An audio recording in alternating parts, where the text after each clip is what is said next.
Alhamdulillah. Alhamdulillahi nahmaduhu wa nasta'inuhu wa nastaghfiruh. Wa na'udzu billahi min shururi anfusina wa min sayyiati a'malina. Man yahdihillahu fala mudilla lahu wa man yudlil fala hadiya lahu. Ashhadu an la ilaha illallah wahdahu la sharika lahu wa ashhadu anna Muhammadan abduhu wa rasuluh.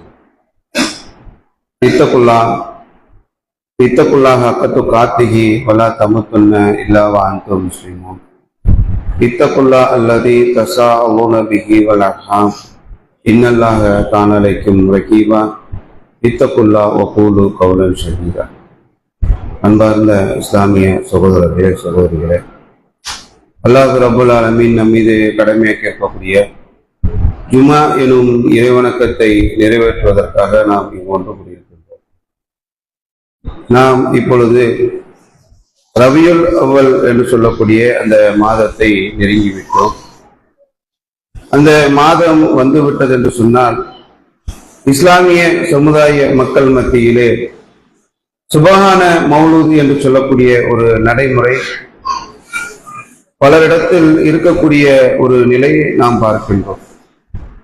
அழகிய முன்மாதிரி இப்ராஹிம் அலைஹிஸ்ஸலாம் என்ற ஒரு செயல் திட்டத்தை நாம் கையில் எடுத்து இணை வைப்பை வேறறுத்த இப்ராஹிம் நபி என்ற தலைப்பில் நம்முடைய பிரச்சாரமும் தற்போது வீரியமாக நடைபெற்றுக் கொண்டிருக்கிறது. இப்ராஹிம் அலைஹிஸ்ஸலாம் அவர்கள் தான் வசித்த பகுதியிலே தன்னுடைய சொந்தங்கள், தன்னுடைய உறவுகள், அந்த ஊர் மக்கள், அந்த நாட்டினுடைய மன்னர் என்று அனைவருக்குமே இந்த சத்திய மார்க்கத்தை, ஏகத்துவத்தை எடுத்து சொன்னார்கள். அப்படிப்பட்ட ஏகத்துவ கொள்கையை பின்பற்றி நடக்க வேண்டிய முஸ்லிம்கள் அல்லாஹ்வுடைய தூதர் அவர்களுக்கு நாங்கள் புகழ் பாடுகிறோம், அல்லாஹ்வுடைய தூதர் அவர்களை நாங்கள் கண்ணியப்படுத்துகிறோம் என்று சொல்லி ரபியுல் அவ்வல் மாதம் வந்துவிட்டது என்று சொன்னால் மௌலூது என்று சொல்லக்கூடிய ஒரு வழிபாட்டை செய்கின்றார்கள். இந்த வழிபாடு நமக்கு நன்மையை சேர்க்கும் என்ற ஒரு அறியாமையினால் இஸ்லாமிய சமுதாய மக்கள் இந்த வழிபாட்டிலே மூழ்கி இருக்கக்கூடிய ஒரு சூழலை பார்க்கின்றோம். அல்லாஹ்வுடைய தூதர் அவர்கள் சொன்னார்கள், இன்ன அஸ்தகல் ஹதீஸ் கிதாபுல்லாஹ், வார்த்தைகளிலே சிறந்தது அல்லாஹ்வுடைய வேதம். இன்ன அஸ்தகல் ஹதி முஹம்மது ஸல்லல்லாஹு அலைஹி வஸல்லம், வழிகாட்டுதலில் சிறந்தது என்னுடைய வழிகாட்டுதல் என்று அல்லாஹ்வுடைய தூதர் சொன்னாங்க. வார்த்தைகளில் சிறந்தது அல்லாஹ்வுடைய வேதம், வழிகாட்டுதலில் சிறந்தது என்னுடைய வழிகாட்டுதல் என்று சொல்லிவிட்டு அல்லாஹ்வுடைய தூதர் சொன்னார்கள், வஷர்ருல் உமூர், காரியங்களிலே மிக கெட்டது என்று சொல்லி அல்லாஹ்வுடைய தூதர் ஒரு விஷயத்தை எச்சரிக்கை செய்கிறார்கள். அது என்ன கெட்டது? நாம் செய்யக்கூடிய செயல்பாடுகளிலே மிகவும் கெட்டது என்று எதுவென்று சொன்னால் வஷர்ருல் உமூர் அப்படின்றாங்க. இந்த மார்க்கத்தின் பெயரால் புதிதாக ஒன்றை உருவாக்குவது, இந்த மார்க்கத்தின் பெயரால் நன்மை என்று கருதி ஒன்றை உருவாக்குவது, இது நம்ம செய்யக்கூடிய காரியங்களிலே மிக கெட்ட காரியம் என்று அல்லாஹ்வுடைய தூதர் நம்மை எச்சரிக்கை செய்கிறார்கள். ஏன் இந்த எச்சரிக்கை செய்கிறார்கள்? அல்லாஹ் ரப்பல் ஆலமீன் தன்னுடைய தூதர் மூலமாக மனித குலத்திற்கு தேவையான அனைத்து வழிகாட்டுதலையும் கொடுத்து விட்டார். ஒருவர் தொழ வேண்டும் என்று சொன்னால் எப்படி தொழ வேண்டும் என்பதை அல்லாஹ்வுடைய தூதர் கற்றுத் தந்திருக்கிறார். மேராஜ் பயணத்தின் போது 50 வக்துகள் அல்லாஹ் ரப்பல் ஆலமீன் கடமையாக்கினார். அல்லாஹ்வுடைய தூதர் அவர்கள் மீண்டும் மீண்டும் பேசி அதை 5 வக்துகளாக நமக்கு ஆக்கி தந்திருக்கிறார். ஒரு நாளைக்கு நாம் 5 வக்துகள் தொழுதோம் என்று சொன்னால் 50 வக்துகள் தொழுவதற்குரிய நன்மை தரப்படும் என்று அல்லாஹ் ரப்பல் ஆலமீன் நமக்கு 5 வக்துகளை கடமையாக்கி இருக்கிறார். இந்த தொழுகையை எப்படி தொழ வேண்டும் என்பதை அல்லாஹ்வுடைய தூதர் நமக்கு கற்றுத் தந்திருக்கிறார். ஒவ்வொரு சமுதாயத்திற்கும் நோன்பு கடமையாக்கப்பட்டது போல உங்களுக்கும் நோன்பு கடமையாக்கப்பட்டிருக்கிறது. இதன் மூலம் நீங்கள் இறையச்சமுடையவர் ஆகலாம் என்று ரப்பல் ஆலமீன் சொல்லக்கூடிய நோன்பை எப்படி வைக்க வேண்டும் என்பதை அல்லாஹ்வுடைய தூதர் கற்றுத் தந்திருக்கிறார்கள். நாம் ஹஜ் செய்ய போகிறோம், இன்ன பிற வழிபாடுகளை செய்கிறோம் என்று சொன்னால் அனைத்தையும் அல்லாஹ்வுடைய தூதர் நமக்கு கற்றுத் தந்திருக்கிறார். ஒருத்தர் உபரியா தொழணும்னு நினைக்கிறார், அதையும் அல்லாஹ்வுடைய தூதர் கற்றுத் தந்திருக்கிறார். ஃபஜருக்கு முன்னாடி என்ன தொழுவணும், ஃபஜருக்கு பின்னாடி என்ன தொழுவணும், லொகருக்கு முன்னாடி என்ன, பின்னாடி என்ன, அசருக்கு முன்னாடி என்ன, பின்னாடி என்ன, மகரிப் முன்னாடி என்ன, பின்னாடி என்ன, இஷாக்கு முன்னாடி என்ன, பின்னாடி என்ன, எல்லாம் சொல்லித்தராங்க. ஒருவர் பள்ளிவாசலுக்கு நுழைகின்ற போது பள்ளிவாசலுக்கு என்று ஒரு 2 ரக்காத்துகள் தொழும்னு சொல்லி கற்றுத் தருகிறார்கள். உபரியாக தொழுவதற்கு நிறைய வழிபாடுகளை அல்லாஹ்வுடைய தூதர் கற்றுத் தந்திருக்கிறார்கள். காலையில லுகா தொழுகை என்ற ஒரு தொழுகை கற்றுத் தருகிறார்கள். ஒருவர் ஒலு செய்து விட்டார் என்று சொன்னால் ஒலு செய்வதற்காக தொழக்கூடிய தொழுகை அல்லாஹ்வுடைய தூதர் கற்றுத் தருகிறார்கள். இரவு நேரங்களிலே நின்று வணங்கக்கூடிய வழிபாடுகளை அல்லாஹ்வுடைய தூதர் கற்றுத் தருகிறார்கள். எதை அல்லாஹ்வுடைய தூதர் கற்றுத் தரவில்லை. நான் உன்னை புதுசா உருவாக்க வேண்டும், எனக்கு தேவை என்று சொன்னால் தொழுகையை கற்றுத் தந்து விட்டார்கள், நோன்பை கற்றுத் தந்து விட்டார்கள், ஹஜ்ஜை கற்றுத் தந்து விட்டார்கள். அனைத்து வழிபாட்டு முறைகளையும் அல்லாஹ்வுடைய தூதர் கற்றுத் தந்து விட்ட பிறகு மார்க்கத்தில் புதிதாக ஒன்றை உருவாக்குவது என்பது ஷர்ருல் உமூர், காரியங்களிலே இது மிக கெட்டது என்று அல்லாஹ்வுடைய தூதர் சொல்லிவிட்டு சொல்கின்றார்கள். முஹதஸாத்துஹா, மார்க்கத்தின் பெயரால் புதிதாக உருவாக்கப்படக்கூடியது இருக்கிறது. குல்லும் முஹதஸத்தின் பிதா, குல்லும் பிதாத்தின் லலாலா, குல்லும் லலாலத்தின் ஃபின்னார். மார்க்கத்தின் பெயரால் புதிதாக உருவாக்கப்படக்கூடிய அனைத்தும் வழிகேடு. இந்த வழிகேடுகள் உங்களை நரகத்தில் கொண்டு போய் சேர்த்து விடும் என்று எச்சரிக்கை செய்கிறார். இந்த மார்க்கத்தின் பெயரால் ஒன்று உருவாக்குகிறோம் என்று சொன்னால் அதை நம்ம ரொம்ப யோசிச்சுதான் செய்யணும். இது ஏன் நம்ம செய்யணும், நமக்கு தேவையா, இது நன்மையை பெற்று தருமா, இல்லை நரகத்திற்கு அழைத்து சென்று விடுமா? உதாரணத்துக்கு ஒரு தொழுகை போறோம், இந்த தொழுகை என்பது அல்லாஹ்வுடைய தூதர் காட்டி தந்திருக்கிறார்களா, இதை காட்டி தராமல் நாம் செய்தோம் என்று சொன்னால், இது மார்க்கத்திலே புதிதாக உருவாக்கப்பட்டிருந்தது என்று சொன்னால் இது நம்மை நரகத்தில் கொண்டு போய் சேர்த்து விடுமே என்ற அந்த எச்சரிக்கை ஒவ்வொரு முஸ்லிமுக்கும் இருக்க வேண்டும். மௌலூது ஓதுறாங்க, ஏங்க மௌலூது ஓதுறீங்க? அல்லாஹ்வுடைய தூதரை நாங்கள் புகழ் பாடுகிறோம், அவரை கண்ணியப்படுத்துகிறோம் என்று சொல்லி இந்த மௌலூது ஓதப்படுகிறது. சரி, அவங்களை புகழ் பாடுகிறோமே, இந்த மௌலூது ஏதாவது ஒரு சின்ன நன்மையாவது நமக்கு மார்க்கத்தில் பெற்று தந்து விடுமா என்று நாம் எடுத்து பார்த்தோம் என்று சொன்னால் அல்லாஹ் ரப்பல் ஆலமீன் திருமறை குர்ஆனிலே சொல்கின்றான், இன்னல்லாஹ லா யக்ஃபிரு ஐ யுஷ்ரக பிஹி, எனக்கு இணை கற்பிப்பதை நான் ஒரு காலத்திலும் மன்னிக்க மாட்டேன் ரப்பல் ஆலமீன் சொல்கின்றார். அந்த சராசரங்களை படைத்து இதை பாதுகாக்கக்கூடிய ரப்பல் ஆலமீன் எனக்கு நீங்கள் இணை கற்பித்தீர்கள் என்று சொன்னால் ஒரே ஒரு காலத்தில் கூட, ஒரே ஒரு நேரத்தில் கூட நான் மன்னிக்க மாட்டேன் என்று அதை டிக்ளேர் பண்றான். அப்ப இந்த மன்னிப்பு இல்லைன்னு ஒண்ணு சொல்லக்கூடிய ஒரு விஷயத்தை இன்னைக்கு நம்ம சமுதாய மக்கள் மௌலூத் என்ற பெயர்ல இருக்கிறாங்களே, செய்யறாங்களே. அப்ப செய்யும்போது இதை எப்படி அல்லாஹ் அங்கீகரிப்பான்? சொல்லும்போது சொல்றது என்னன்னாக்கா, நாங்கள் அல்லாஹ்வுடைய தூதரை தானே புகழ் பாடுறோம், உங்களையே புகழ் பாடுறோம், நீங்க சாதாரண மனிதன், நாங்கள் அல்லாஹ்வுடைய தூதர் எவ்வளவு பெரிய புகழுக்கு சொந்தக்காரர், அவரை நாங்க புகழ் பாடுறதுல உங்களுக்கு என்ன வந்தது என்று சொல்லி கேட்கிறார்கள். அல்லாஹ் ரப்பல் ஆலமீன் தன்னுடைய தூதரை அனுப்பிவிட்டு அந்த தூதரை மக்களிடத்தில் சொல்ல சொன்னான். அழகாக அவர்கள் சொன்னார்கள், நீங்கள் சொல்லுங்கள், இன்னமா ஆன பஸ்ருன் மிஸ்லுக்கும், நான் உங்களை போன்ற மனிதன் தான்.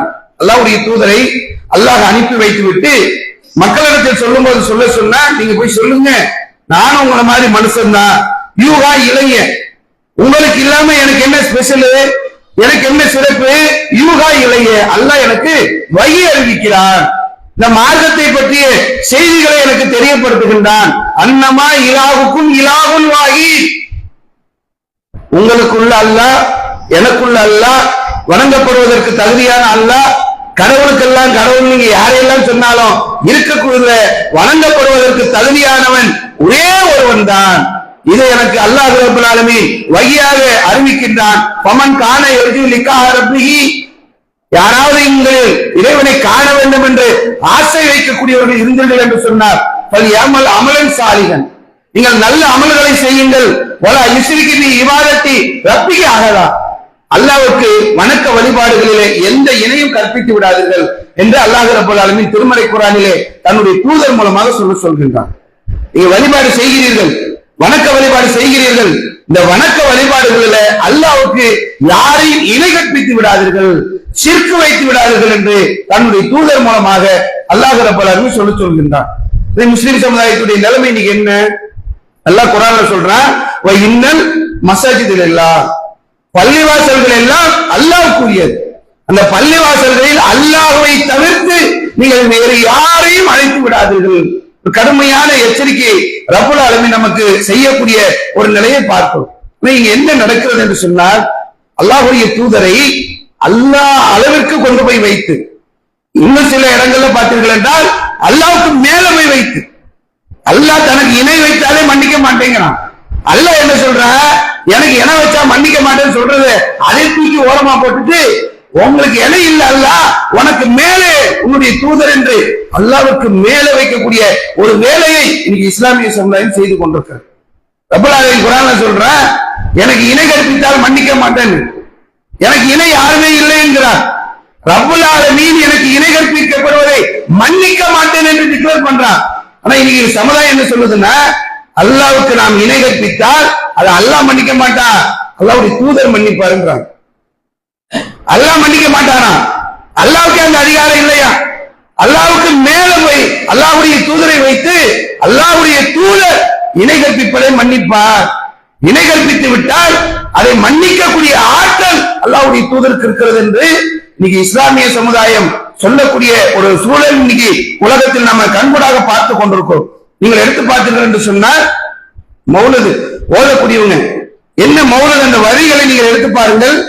இந்த கஃபாருல் ஹத்தாயா, அழித்தொழிக்கக்கூடிய பாவங்களை மன்னிக்கக்கூடியவர் நீங்கள் என்றோ, வதூனிபில் முபிகாத், எல்லா பாவங்களையும் விட்டொழிக்கக்கூடியவர் தாங்கள் என்றோ, கஃபிரு அன்னி துருவி, என்னென்ன இருக்கோ எல்லா பாவங்களையும் பட்டியல் போட்டு எல்லா பாவங்களையும் அல்லாஹ்வுடைய தூதர் மன்னிப்பார். பெரும்பாவங்களை மன்னிப்பார், அழித்தொழிக்கக்கூடிய பாவங்களை மன்னிப்பார், விட்டொழிக்கக்கூடிய எல்லா பாவங்களையும் மன்னிக்கக்கூடியவர் அல்லாஹ்வுடைய தூதர் என்று அல்லாஹ்வுடைய தூதருடைய அந்தஸ்தை உயர்த்தி வைக்கக்கூடிய ஒரு சூழலை பார்க்கிறோம். இது எப்படிப்பட்ட ஒரு நிலைமை? இந்த மார்க்கத்தை எடுத்துக்கொண்டோம் என்று சொன்னால், நம்ம இஸ்லாமியர்களாக இருக்கிறோம், அல்லாஹ் ரப்பல் ஆலமீன் நம்மளை தௌஹீதுல ஆக்கி இருக்கிறான்னா மிகப்பெரிய ஒரு பேரு தான். அல்லாஹ்வுடைய தூதர் அவங்க மரணிக்கிறாங்க. மரணிக்கக்கூடிய அந்த தருவாயை நாம் எடுத்து பார்த்தோம் என்று சொன்னால், சகாபாக்கள்ல என்ன பேச்சு அடிபடுகிறது என்று சொன்னால், யாராவது ரசூலுல்லாஹ் மரணித்து விட்டார்கள் என்று சொன்னால் அவ்வளவுதான், உங்களை விட மாட்டோம் அப்படி பொழந்து எடுத்துட்டு வந்து ஒரு கூட்டம் நிற்கிறாங்க. உமர் ரலியல்லாஹு அன்ஹு அவர்கள் கூட வாளேந்தி நிற்கிறார். அல்லாஹ்வுடைய தூதர் மரணித்து விட்டார் என்று யாரும் பேசக்கூடாது, அவர் தூதர், அவர் மரணித்து விட்டார் என்று நீங்கள் பேசினீர்களா என்று சொல்லி உமர் ரலியல்லாஹு அன்ஹு அவர்கள் வாளேந்தி கொண்டு நிற்கிறாங்க. அதாவது எப்படிப்பட்ட ஒரு கொள்கைக்கு நாம் சொந்தக்காரர்கள் என்பதை முஸ்லிம்கள் உணர மறந்துட்டோம். அல்லாஹ் ரப்பல் ஆலமீனை மட்டும்தான் வணங்க வேண்டும். அல்லாஹ் ரப்பல் ஆலமீனுடைய இடத்தில் யாரையுமே வைக்கக்கூடாது. யாருக்குமே அந்த இடம் இல்லை. வணங்குவதற்கு தகுதியானவன் அல்லாஹ் மட்டும்தான். இதுல முஸ்லிம்கள் எந்த நேரத்திலும் அதில் சமரசம் செய்து கொள்ளவே கூட. நபித்தோழர்கள் இருக்கிறாங்க, அல்லாஹ்வுடைய தூதர், அவங்கள போய் மரணித்தாங்கன்னு சொல்லுவீங்களா? இறந்துட்டாங்கன்னு சொல்லுவீங்களா? வஃபாத் ஆயிட்டாங்கன்னு சொல்லுவீங்களா? யாரும் சொல்லக்கூடாது என்று சொல்லி சகாபாக்கள் நிற்கிறார்கள். ஒரு சில நபித்தோழர்களுக்கு அல்லாஹ்வுடைய தூதர் இறந்து போயிட்டாங்க, இவங்க ஏன் சாகலன்னு சொல்றாங்களே, இறந்துட்டாங்கன்னு சொல்லக்கூடாதுன்றாங்களே என்று சொல்லி ஒன்னும் புரியல நிக்கிறாங்க. அபூபக்கர் சித்திக் ரலியல்லாஹு அன்ஹு வராங்க. வந்து அல்லாஹ்வுடைய தூதருடைய அந்த சடலத்தை போய் நின்றுட்டு இறந்து விட்டதை உறுதி செய்கிறார்கள். உறுதி செய்துவிட்டு அந்த மக்களிடத்தில் வந்து ஒரு திருமறை குர்ஆன் வசனத்தை அவர்களுக்கு ஓதி காட்டுகின்றார். ஒமா முஹம்மதுன் இல்லா ரசூல், முகமது இருக்கிறாரு, இவர் தூதர். முகமது என்று சொல்லக்கூடியவர் அல்லாஹ் கிடையாதுப்பா, முகமது என்று சொல்லக்கூடியவர் தூதர். கலத் மின் கப்லிக்கு ருசூல், இவர் மட்டுமல்ல, இவருக்கு முன்னால் பல தூதர்கள் வந்திருக்கிறார்.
இது எனக்கு போதும், இதுதான் எனக்கு புகழ் என்று அல்லாஹ்வுடைய தூதர் சொன்னார். இது எப்படி புகழப்படுகிறது? எல்லா பாவங்களையும் மன்னிக்கக்கூடியவர், எல்லா பாவங்களையும் அழிக்கக்கூடியவர், அழித்தொழிக்கக்கூடிய பெரும் பாவங்களையும் மன்னிக்கக்கூடியவர் தாங்கள் என்றோ இப்படி புகழ் பாடப்படுகிறது. எல்லா பாவங்களையும் அல்லாஹ்வுடைய தூதரால் மன்னிக்க முடியுமா? எவ்வளவு பாவங்கள் இருக்கிறது, எல்லா பாவங்களும் அல்லாஹ்வுடைய தூதர் பட்டியல் போட்டார். பெரும் பெரும் பாவங்கள் சொன்னார். ஒரு கொலை செய்யணும், இது பெரும் பாவம், இது அல்லாஹ்வுடைய தூதர் மன்னிக்க முடியுமா? ஒரு விபச்சாரம் பண்றார், இது பெரும் பாவம், இது அல்லாஹ்வுடைய தூதர் மன்னிப்பார்களா? ஒரு கற்பொழுக்கம் உள்ள பெண்ணின் மீது அவதூறு சொல்வது, இது பெரும் பாவம், இது அல்லாஹ்வுடைய தூதர் மன்னிப்பார்களா? அனாதையினுடைய சொத்தை சாப்பிடுவது பெரும் பாவம், இதை அல்லாஹ்வுடைய தூதர் சொன்னார்கள். இந்த பாவத்தை அல்லாஹ்வுடைய தூதர் மன்னிப்பார்களா? மன்னிப்பேன் என்று எங்கே சொல்லி இருக்கிறார்களா? மன்னிக்கக்கூடிய நிலை இருக்கிறதா? சிரிக்கு வைக்கிறது எவ்வளவு பெரிய பாவம். சிரிக்கு வைக்கிறது அல்லாஹ்வுடைய தூதர் மன்னிக்க முடியுமா? மன்னிக்கக்கூடிய ஆற்றலை ரப்பல் ஆலமீன் தனக்கையில் இருக்கிறார். நானே மன்னிக்க மாட்டேன்பா, எனக்கு நீ சிரிப்பு வைத்தால் அதற்கு மன்னிப்பே இல்லை என்கிறார். அல்லாஹ்வுடைய தூதர் மன்னிப்பார் என்று சொன்னா எங்க மன்னிச்சாங்க? யாருக்கு மன்னிச்சாங்க? நீங்க மௌலூதுல ஒரு முஸ்லிம் சமுதாயம் கேக்குதுங்க, இஸ்லாமிய சமுதாய மக்கள் கப்பீரு அன்னி துனுபி, என்ன வார்த்தை இது? எப்படி மன்னிப்பாங்க அல்லாஹ்வுடைய தூதர்? அந்த ஆட்களை அல்லாஹ்வுடைய தூதருக்கு அல்லாஹ் தந்திருக்கிறானா? சிறப்பு என்ற அடிப்படையில் அது வந்து அல்லாஹ்வுடைய தூதருக்கு வழங்கப்பட்டிருக்கிறது என்று சொல்லி இன்னைக்கு பொய் பிரச்சாரம் செய்யப்படுகிறது. அல்லாஹ்வுடைய தூதருக்கு அதிகாரம் இருக்கா? அந்த அதிகாரம் வழங்கப்பட்டிருக்கிறதா? அல்லாஹ்வுடைய தூதர் வாழும்போது மக்காவை அடிக்கணும், ரொம்ப பெரிய அளவுக்கு துன்புறுத்தான், பெரிய இன்னல்களை தரான், பெரிய கஷ்டம். அபூதாலிப் வந்து அல்லாஹ்வுடைய தூதருக்கு அரணா நின்னான். என் சகோதரனுடைய மகன் யாரும் நெருங்க கூடாது, அபூதாலிப் இருக்கிற வரைக்கும் அல்லாஹ்வுடைய தூதர் நெருங்க முடியல, அப்படி அரணா இருந்தவங்க. அபூதாலிப் கிட்ட போய் அல்லாஹ்வுடைய தூதர் சொல்றாங்க, நீங்க இந்த மார்க்கத்தை ஏற்றுக்குங்க, உங்களை நான் நரகத்துல இருந்து பாதுகாக்கிறதுக்கு அது உதவியா இருக்கும் என்று சொல்லி எவ்வளவோ மன்றாடுகிறார்கள். நம்முடைய முப்பாட்டனால் முத்தலிப்புடைய மார்க்கத்தில் தான் போக வேண்டும் என்று சொல்லி அவருக்கு பிரச்சாரம் செய்யப்பட்டு முத்தலிப்புடைய மார்க்கத்திலே தான் நான் இருப்பேன் என்று அப்படியே வப்பா தைக்காங்க. இதை மன்னிக்கக்கூடிய யார்கள் உங்களுக்கு அல்லாஹ்வுடைய தூதர் கொடுக்கப்பட்டிருக்கா? இதைத்தான் அல்லாஹ் குர்ஆன்ல சொன்னானா, நீ நாடியவர்களை நேர்வழி தர முடியாது, நல்லா கட்டிக்கிறான். எதை கட்டிக்கிறான்?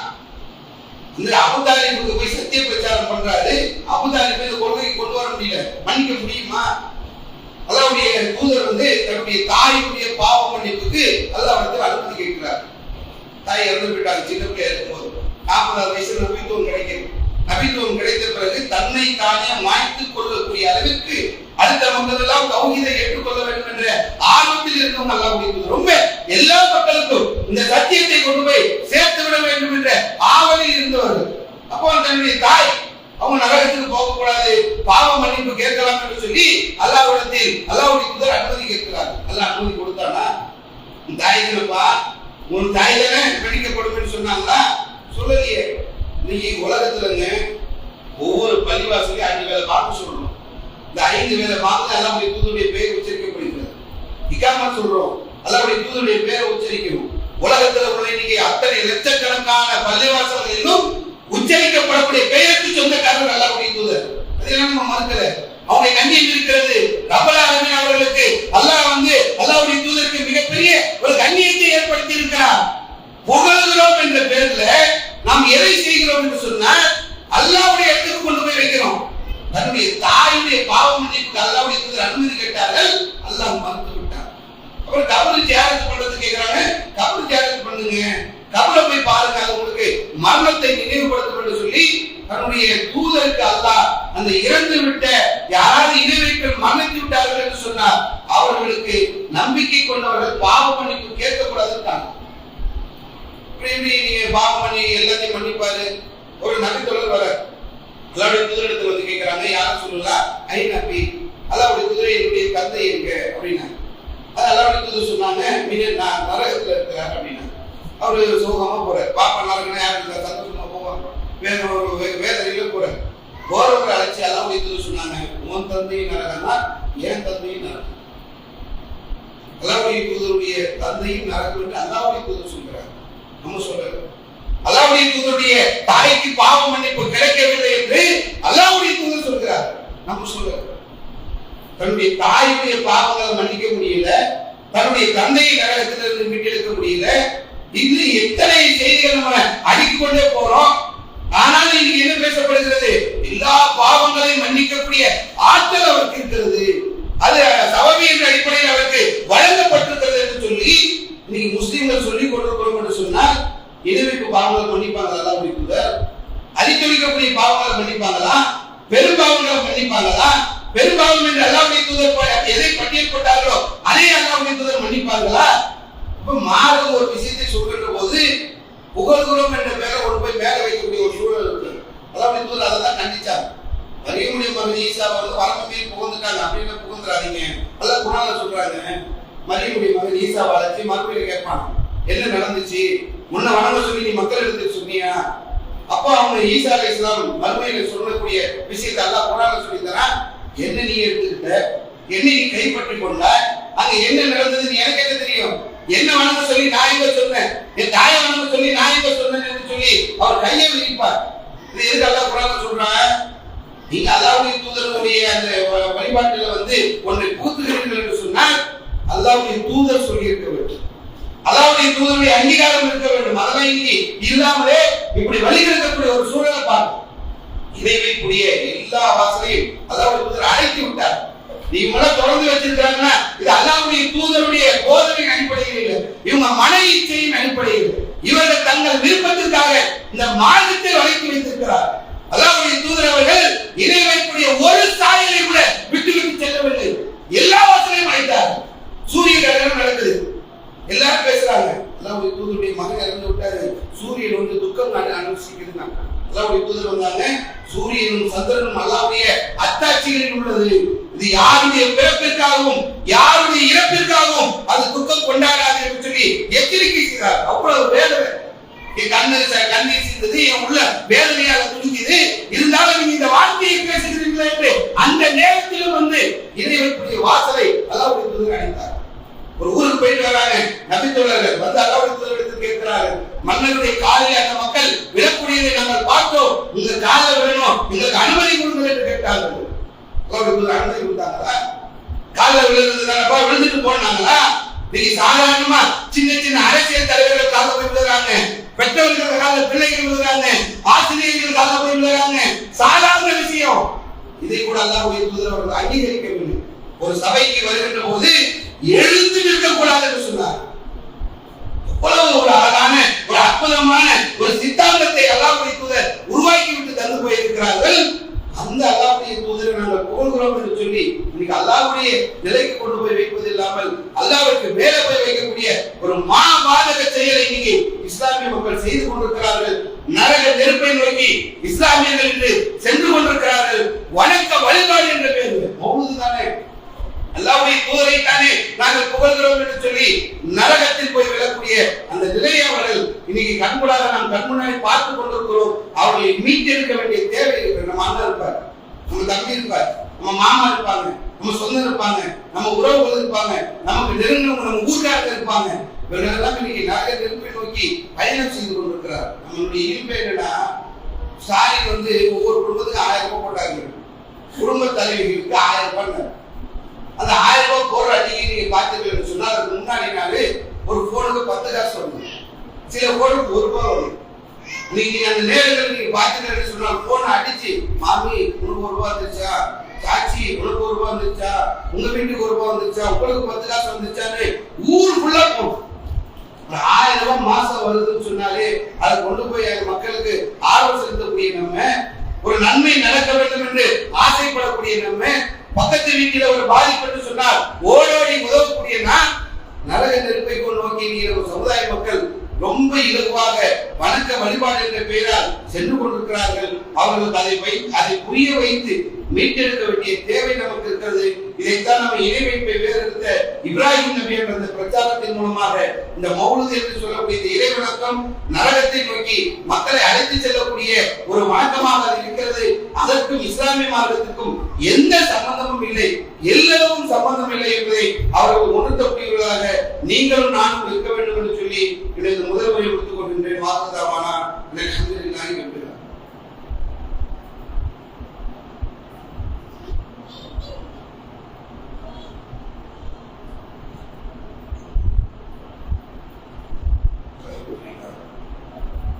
ஆலமீன். சகோதரர்களே, சகோதரிகளே, நாம் வாழக்கூடிய இந்த தேசம் பாசிச சக்திகளால் ஆட்சி செய்யப்படும். பாசிச ஆட்சியாளர்கள் இந்தியாவில் இருக்கக்கூடிய முஸ்லிம்களுடைய அனைத்து உரிமைகளையும் பறித்து கொண்டிருக்கக்கூடிய ஒரு நிலை கண்முறை நாம் பார்த்து கொண்டிருக்கிறது. பாபர் மசூதி இடிக்கிறார்கள், அதற்கு பிறகு ஒவ்வொரு பள்ளிவாசல்களையும் குறிவைத்துக் கொண்டிருக்கிறார்கள். இப்படி வணக்க வழிபாட்டிலே கை வைக்கிறார்கள், நம்முடைய உடையிலே கை வைக்கிறார்கள், நம்முடைய உணவிலே கை வைக்கிறார்கள். இந்தியாவிலே முஸ்லிம்களுக்கு எந்த சம்பந்தமும் இல்லை என்று சொல்லி நம்முடைய குடியுரிமையிலே கை வைக்கிறார்கள் என்று சொல்லி தொடர்ச்சியாக நமக்கு எதிரான அனைத்து செயல்பாடுகளையும் அவர்கள் செய்து கொண்டே இருக்கிறார்கள். இதற்கு முன் 10 ஆண்டு காலங்கள் ஆட்சியிலே இருந்தவர்கள் மிருகபலத்தோடு ஆட்சி செய்து கொண்டிருந்தார்கள். இதுக்கு முன்னாடி 303 பார்லிமெண்ட் எம்பி இருந்தாங்க. ராஜ்யசபாவில் போகும்போது கூட ஏதாவது ஒரு சட்டத்தை கொண்டு வந்தால் அது பாஸ் ஆகக்கூடிய ஒரு சூழல் இருந்தது.